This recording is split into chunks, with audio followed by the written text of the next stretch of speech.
तो राजस्थान का opinion poll India TV CNX ने जो किया, पहला आंकड़ा आपकी स्क्रीन पर आ रहा है। अब ये 48 सीटें हैं और हमारा सर्वे बताता है कि इसमें से बीजेपी 28 सीटें जीत सकती है, कांग्रेस पार्टी 19 सीटें, अन्य केवल 1 सीट। और मैं आपको जब तुलना बताऊंगा 2018 से तो आप चौंक जाएंगे।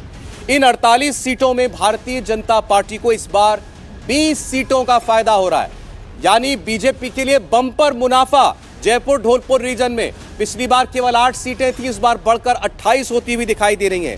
कांग्रेस पार्टी को 10 सीटों का भारी भरकम नुकसान होता हुआ दिखाई दे रहा है।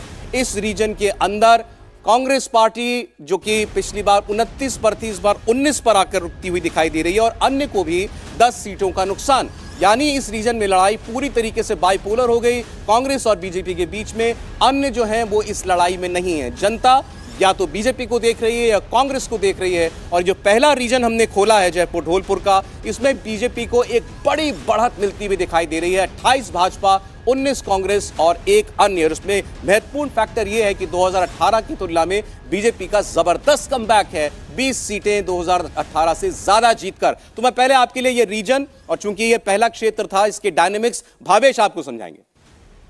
देखिए, सबसे बड़ी बात जो इस रीजन में जो समझ में आ रहा है वो ये है कि एंटी इनकम्बेंसी यदि सबसे ज़्यादा आपको किसी रीजन में दिखेगा तो वो ये रीजन है। उसका सबसे बड़ा फैक्टर है जयपुर का जो आसपास का इलाका है वो शहरी है। शहरी जो अर्बन वो है वहाँ पे बीजेपी का वैसे ही बहुत ज़्यादा जनाधार है।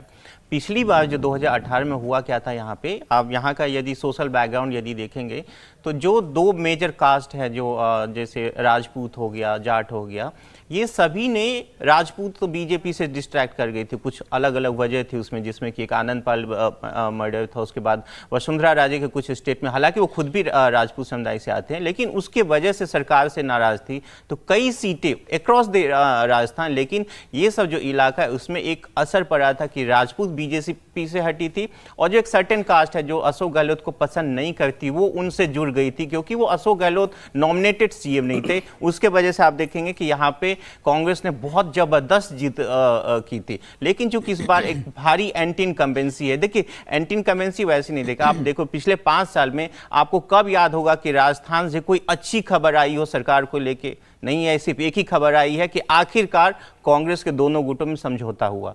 तो अब ये 5 साल में सिर्फ एक खबर आई है, उसका भारी एंटी इनकम्बेंसी है। बीजेपी के पास जो सोशल इक्वेशन था उसने अपने आप को ठीक किया। ये सब सारी वजह से आप देखेंगे बीजेपी यहाँ पे जबरदस्त कमबैक कर रही है। नहीं तो आपने जो फैक्टर्स बताया तो ये तो पैन राजस्थान फैक्टर्स हैं। मैं इसका मतलब ये पूरे अक्रॉस द स्टेट रिफ्लेक्ट करने चाहिए, लेकिन मैं वो इसलिए नहीं कहना चाहूंगा उस पर ज्यादा, क्योंकि अभी आगे सर्वे हमें आपको दिखाना बाकी है। इंडिया टीवी हर वक्त हर जगह डाउनलोड करने के लिए सर्च करें India TV news Google play store या ऐप स्टोर पर।